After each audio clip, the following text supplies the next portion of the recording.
تو اسے اللہ کی عطا ہی سمجھنا چاہیے۔ کچھ لوگوں کے پاس علم ہوتا ہے پر علم نافع نہیں ہوتا، وہ ٹامک ٹونجا مارتے رہتے ہیں ساری زندگی۔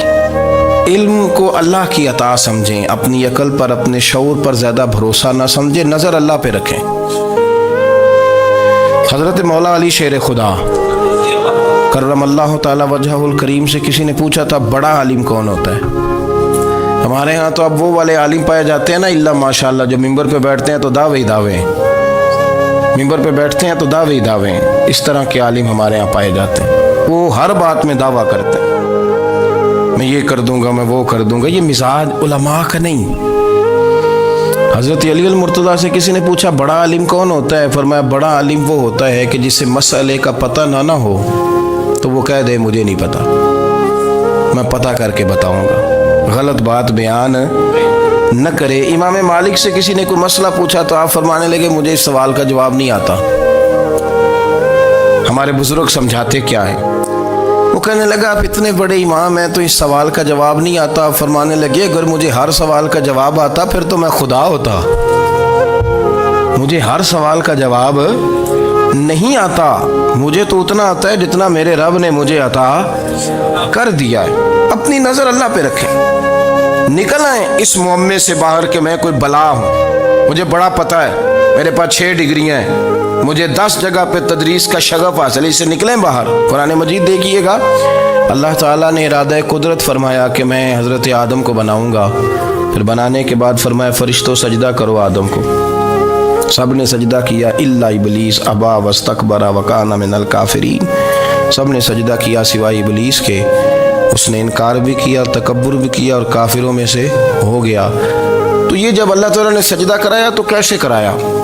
اللہ تبارک و تعالیٰ نے نا حضرت آدم کو علم سکھایا خود، وعلم آدم الاسماء کلہا، خود اللہ فرماتے ہیں کہ میں نے جناب آدم علیہ السلام کو تمام اشیاء کے نام سکھائے، سب اشیاء کے نام سکھائے۔ تو وہ چیزیں پھر میں نے نا، اللہ فرماتے ہیں میں نے فرشتوں پہ پیش کی، میں نے کہا کہ بتاؤ ان کے نام کیا ہے، تو فرشتوں نے جو جواب دیا ہے وہ سمجھنے والا ہے۔ اللہ نے چونکہ خود علم سکھایا تھا حضرت آدم کو، جناب آدم سکھایا تھا، لیکن فرشتوں کو نہیں سکھایا تھا۔ تو اللہ کریم نے فرمایا فرشتوں اب یہ بتاؤ ان چیزوں کے نام کیا ہیں؟ تو فرشتے کیا کہتے ہیں؟ فرشتے عرض کرتے ہیں قالوا سبحانک لا علم لنا۔ آپ کبھی یقین کریں اس چیز کی لذت لیں تو مزہ آ جائے۔ کہا قالوا سبحانک، کہنے لگے تو پاک ہے، قالوا سبحانک، کہنے لگے تو بھئی آدم علیہ السلام کو نام سکھا لیے، پھر فرشتوں کے سامنے وہ چیزیں پیش کر کے کہا ان چیزوں کے نام بتاؤ، تو فرشتے کیا کہتے ہیں؟ کہتے ہیں قالوا سبحانک، تو پاک ہے، لا علم لنا، ہمارے پاس کوئی علم نہیں، الا ما علمتنا، ہمیں تو اتنا پتہ ہے جتنا تو نے ہمیں سکھا دیا، ہمیں تو اتنا پتہ ہے جتنا تو نے ہمیں، لا علم لنا، ہمارے پاس کوئی علم نہیں ہے، اتنا ہی پتہ ہے جتنا تو نے ہمیں سکھا دیا ہے، اس سے زیادہ ہمارے پاس علم، اور یہ کیوں تو نے ہمیں جتنا سکھایا اتنا پتہ ہے۔ فرشتے یہ نہیں کہتے یا اللہ تو زیادہ سکھا، آدم کو دیا تو ہمیں بھی دے، یہ نہیں فرمایا، فرمایا انک انت العلیم الحکیم، اے اللہ تو علم والا بھی ہے اور حکمت والا بھی ہے، تجھے پتہ ہے کس کو کتنا دینا ہے، جتنا تو نے مناسب سمجھا جناب آدم کو دیا، اور جتنا تو نے بہتر سمجھا وہ تو نے ہمیں عطا فرمایا۔ تو اگر آپ کے پاس علم ہے، کہیں نالج ہے، تو اس کو اللہ کی عطا سمجھے۔ ہمارے ہاں بہت سارے لوگ بن کے بیٹھ جاتے ہیں، میں اکثر کہتا ہوں کہ پھر وہ دعوے کرتے ہیں میرے علاقے والے جاہل ہیں، میرے شہر والے جاہل ہیں، میرے خاندان والے پڑھے نہیں، یہ آپ کا دعویٰ ہے، یہ آپ کو خراب کر دے گا۔ ہم نے بہت سارے ایسے لوگ دیکھے جو بہت بڑے عالم تھے، لیکن اللہ جب لینے پہ آیا تو عقل ہی لے گیا، شعور ہی چلا گیا، حافظے ختم ہو گئے۔ آپ دیکھتے ہیں بڑھاپے میں کچھ لوگ ایسے ہوتے ہیں کہ جن کو یہ بھی یاد نہیں رہتا کہ میرا نام کیا ہے، میں کہاں ہوں، مجھے کدھر جانا ہے۔ تو اس وقت سے اللہ کی پناہ مانگیں اور اپنی نظر اپنے رب کریم کی جانب رکھیں، اللہ کی جانب اپنی نظر کو مبذول رکھیں۔ دوسری بات، علم کے بعد ایک چیز آتی ہے جس کا نام ہے ہدایت، جس کا نام ہے تقوی، جس کا نام ہے پرہیزگاری، جس کا نام ہے عمل، عبادت، ریاضت۔ یہ بھی اسی وقت ہی نصیب ہوتی ہے جب میرا رب کریم نصیب فرما دیتا ہے۔ ہم نے نا نیکی کا اپنا اپنا سٹیٹس بنا لیا ہے، اپنا اپنا معیار بنا لیا ہے۔ کچھ لوگ کہتے ہیں کہ جناب مسجد میں سیمنٹ کا توڑا دینے سے بہتر ہے کسی غریب کو آٹے کا تھیلا دے دو۔ اب اس نے اپنا مزاج بنا لیا نا نیکی کا، اس نے اپنا سٹیٹس بنا لیا۔ میرا یہ سوال ہے کہ نبی پاک صلی اللہ تعالیٰ علیہ وسلم جب مدینہ شریف آئے تھے تو حضور نے سب سے پہلے غریبوں میں آٹا تقسیم کیا تھا کہ سب سے پہلے مسجد بنائی تھی؟ کیا عجیب لوگوں کا رنگ ہے، اپنی مرضی کی ہدایت، اپنی مرضی کا تقوی، اپنی مرضی کا معیار۔ مسجد کوئی بڑا چھوٹا خطیب بھی میری طرح کا ہو نا تو وہ مسجد میں بیٹھ کے جب نبی پاک کی بات کرتا ہے تو کہتا ہے میرے رسول پاک غریبوں کا سہارا بن کے آئے۔ وہ غریبوں کی بات کرتا ہے، مسکینوں کی، لاچاروں کی، کمزوروں کی بات۔ تو مسجد ہی تو وہ ادارہ ہے جہاں سے غریبوں کی بات ہو رہی۔ تو اب لوگوں نے غریب کو اور مسجد کو لڑانا شروع کر دیا، اس کو لڑاؤ کہ مسجد میں پیسے دینے سے بہتر ہے آپ غریب کو آٹے کا تھیلا دے دیں۔ آپ یہ کیوں نہیں کہتے کہ مسجد میں بھی آپ توڑا دیں ایک سیمنٹ کا اور ساتھ غریب کو بھی خدمت کریں؟ یہ کیوں نہیں تقویٰ؟ اپنی اپنی مرضی کا مزاج، اپنی اپنی۔ کچھ لوگ کہتے ہیں چھوڑو جی، ساری زندگی انسان نماز پڑھتا رہے اور پھر گالیاں بھی دیتا رہے، بندہ داڑھی بھی رکھ لے اور جھوٹ بولنا بھی نہ چھوڑے۔ تو یہ آپ نے اپنے پاس سے تقوی کا معیار بنایا ہے۔ گالی دینے کا گناہ ہے اور داڑھی رکھنے کا ثواب ہے۔ تو اگر آپ داڑھی رکھے ہوئے ہیں اور آپ کوئی غلطی کر رہے ہیں تو اس سے آپ کی داڑھی کا ثواب ختم، اللہ کرے آپ کو سمجھ آئے میری بات۔ آپ کوئی غلطی کر رہے ہیں، داڑھی کا ثواب اس سے ختم، وہ اپنی جگہ پہ قائم ہے چیز۔ اپنی مرضی کا کیوں تقوی کا معیار بناتے ہیں؟ تقوی کا مزاج اپنی مرضی کا نہ بناؤ۔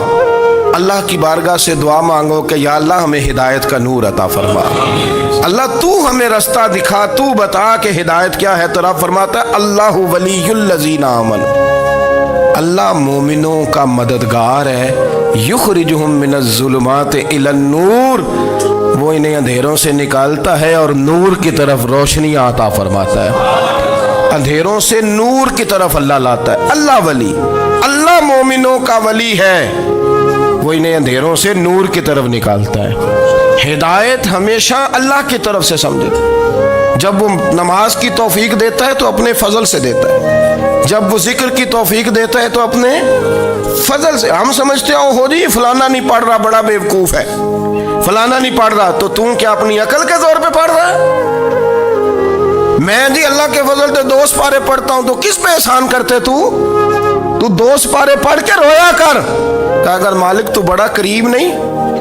بڑے لوگ ہیں جن کو پورا قرآن حفظ ہے پر انہیں پڑھنے کی توفیق نہیں، تو انہیں فضل کیا اور مجھے توفیق دے دی ہے پڑھنے۔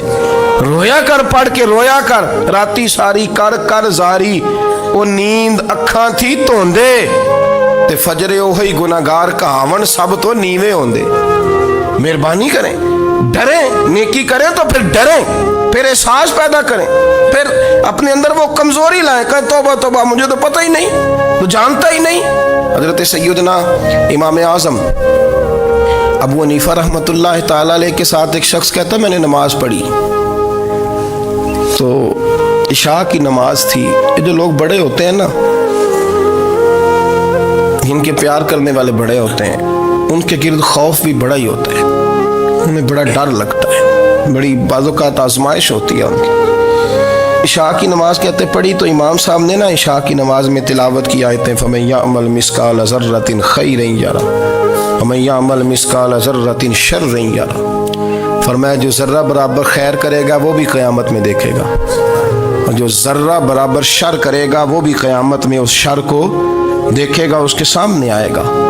تو وہ شخص کہتا ہے کہ سارے لوگ نماز پڑھ کے چلے گئے تو امام صاحب رحمۃ اللہ علیہ نے اپنی داڑھی پکڑی ہوئی، رو رہے ہیں، کہتے ہیں وہ ذرہ برابر نیکی کا بدلہ دینے والے، وہ ذرہ برابر شر پہ سزا دینے والے میری سفید داڑھی کو دیکھ، مالک میرے ذرے ذرے سامنے نہ لانا، لوگ تو میری بڑی قدر کرتے ہیں دنیا، میں تو بڑا پہچانا جاتا ہوں، لوگ تو میری راہوں میں پھول لیے کھڑے ہوتے ہیں، مجھے بڑا نوازتے ہیں، قیامت میں رسوا نہ کر دینا، میرے لیے مشکل ہو جائے گی۔ وہ کہتے ہیں میں نے امام صاحب کا درد دیکھا، مجھے کوئی کام تھا تو میں چلا گیا، میں نے کہا کہ وہ اس وقت اللہ کے حضور حاضر ہیں تو میں دوبارہ آؤں گا، کہتے میں تہجد کا وقت آیا تو امام صاحب وہیں بیٹھے تھے اور ان کی داڑھی آنسوؤں سے بھری ہوئی تھی اور زور سے داڑھی پکڑی ہوئی، کہنے لگے مالک رسوا نہ کر دے، قیامت میں رسوا نہ کر دے۔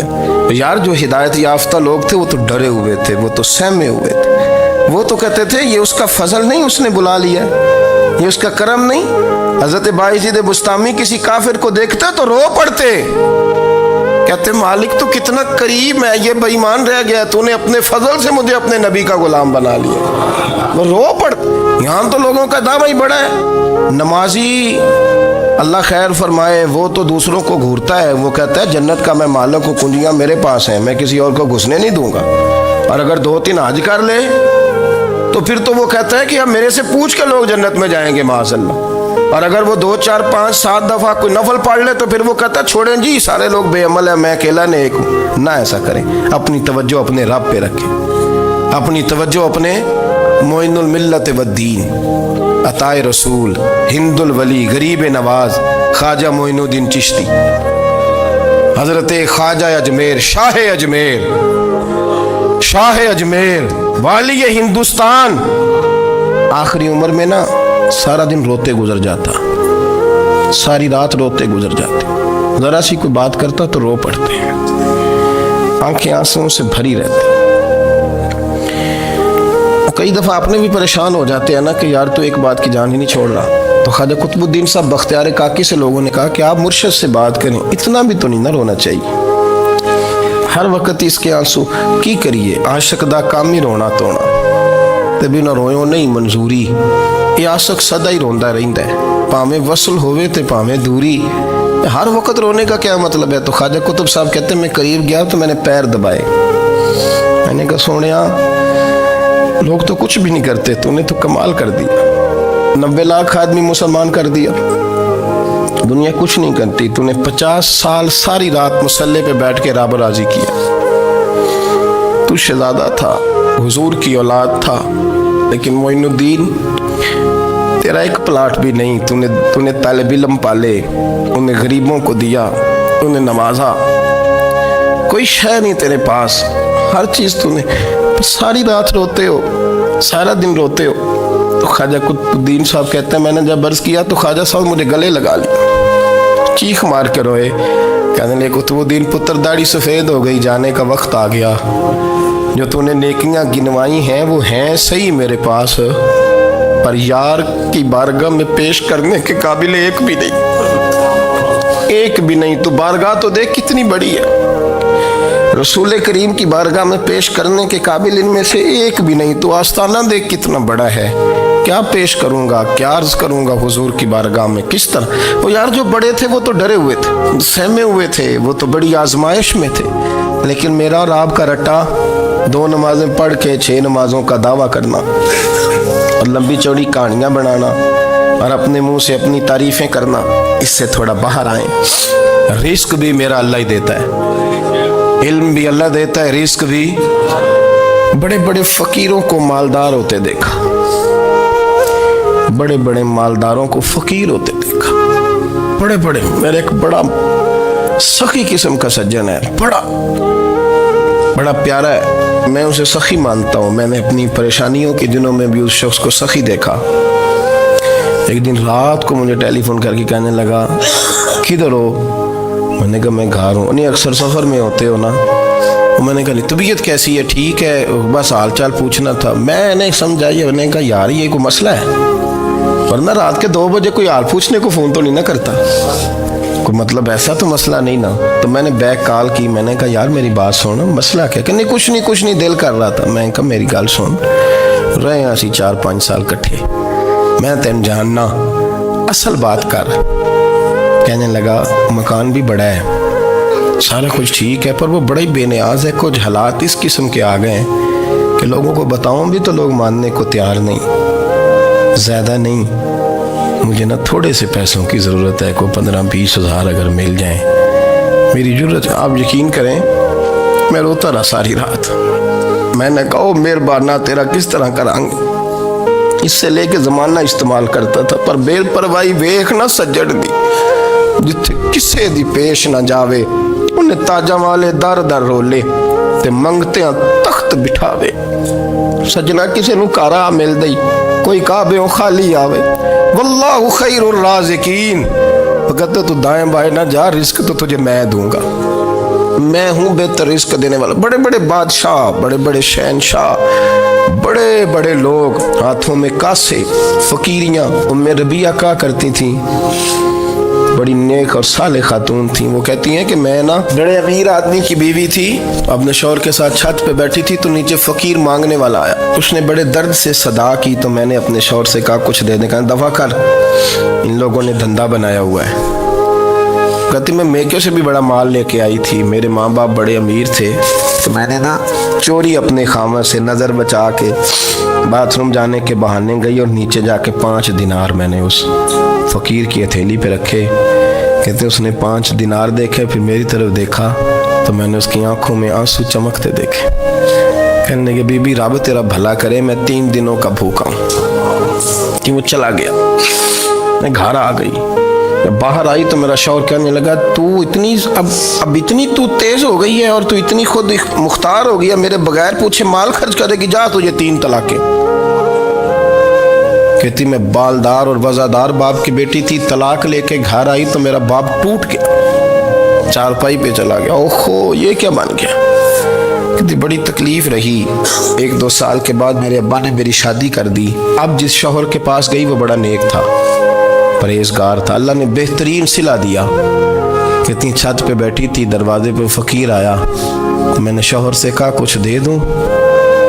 کہنے لگا 5 نہ دینا, 15 دینا, 20 دینا, میں فقیر ہوں, میں نے فقر سے دولت دیکھی ہے, اسے خالی نہ لوٹانا. کہتی ہے کہ میں نیچے گئی اور جب میں نے اس کی طرف دینار بڑھائے تو میری چیخ نکلی, پیسے پھینک کے میں بے ہوش ہو کے گری. میرا شوہر نے آ کے اٹھایا, اندر لے گیا, پانی منہ پہ چھڑکا. کہنے لگا تجھے کیا ہوا. کہنے لگی یہ جو مانگنے آیا یہ میرا پہلا شوہر تھا, وہی تھا جو کہتا تھا کہ تو 5 دینار دے آئیے, جا تجھے 3 طلاقیں. پڑھو نا حدیث پاک. میرے نبی پاک علیہ السلام نے فرمایا ایک بندہ گنجا تھا. گنجا کوئی ترتیب آگے پیچھے ہو جائے تو مفہوم کے لحاظ سے, لیکن میں مفہوم اس کا واضح کرتا ہوں. ایک گنجا تھا, کوئی شے نہیں تھی, سر پہ بال بھی نہیں تھے, رویا کرتا تھا. اللہ تعالیٰ نے فرشتے کو بھیجا, تجھے کیا چاہیے. تو کہنے لگا بال آ جائیں اور تھوڑا مال آ جائے. فرشتے نے ہاتھ پھیرا تو بال بھی آ گئے تو بکریاں بھی آ گئیں, لائنیں لگ گئیں, مال ہی مال ہو گئے. دوسرے کے پاس گیا, وہ کوڑا تھا, اس کو جا کے کہا کیا چاہیے. کہنے لگا شفا ہو جائے اور کچھ اللہ تعالیٰ آسانی کر دے. شفا بھی ہو گئی, گائیں بھی دے دی, بھینسیں بھی دے دی, مال ہی مال ہو گئی. پھر ایک کے پاس گیا, وہ اندھا تھا, تجھے کیا چاہیے. اس نے کہا آنکھیں ملنے اور کچھ ساتھ اللہ مال دے دے. اونٹ ہی اونٹ ہو گئے. جب بڑا نواز دیا تو پھر مالک نے امتحان لینے کا ارادہ کیا. یاری تیری سونا ہے پر آزمائشاں بھی تیریاں اگ. آزمائشاں تیریاں, صحیح کہہ رہا ہوں, آزمائشاں تیریاں, یاری تیری سونا ہے پر آزمائشاں تیریاں. اے سونا پرکھیا جامدائی, پہلو نہ لگاں دے لگ. اللہ نے فرمایا آزمائش کرو. سب سے پہلے گنجے کے پاس آئے, اسے کہا اللہ کے رستے میں کچھ دیکھا نہیں لگا, میرے خرچے ہی بڑے.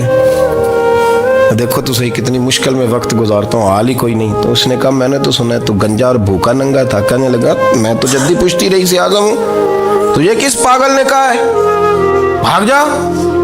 اس نے کہا اچھا جیسے تو تھا ویسے ہی ہو جائے. کھیت کھلیان اجڑ گئے, پھر سے گنجا ہو گیا. حضور علیہ السلام فرمانے لگے, پھر وہ اس کے پاس گیا جو کوڑا تھا, اسے کہا کچھ دے. کہنے لگا خرچے ہی بڑے. اب پوچھ لیں کسی امیر آدمی سے, کہے گا چکی کے نیچے ہاتھ ہے میرا, میرے سے زیادہ تو پریشان بندہ ہی کوئی نہیں. کیا بتاؤں آپ کو, اتنا ٹیکس ہے, اتنا جرمانہ ہے, فلانی شے, بڑا کچھ گنواتے ہیں لوگ. اس نے کہا میں نے تو سنا تو پہلے کوڑا تھا. اس نے کہا اچھا دوڑ جا, میں تو رئیس اعظم ہوں, دادا بھی پردادا بھی اور ساری نسل ہی. اس نے کہا اچھا جیسے تو تھا ویسے ہی ہو جائے. پھر وہ گیا اندھے کے پاس اور جا کے کہا اللہ کے نام پہ کچھ دے. تو کہنے لگا رب کے نام پہ, یہ کھڑے ہیں اونٹ, جتنے تیرے دل کرے لے جا. اس نے کہا کیا معنی اس بات کا. کہنے لگا یار تجھے کیا بتاؤں, میں تو اندھا تھا,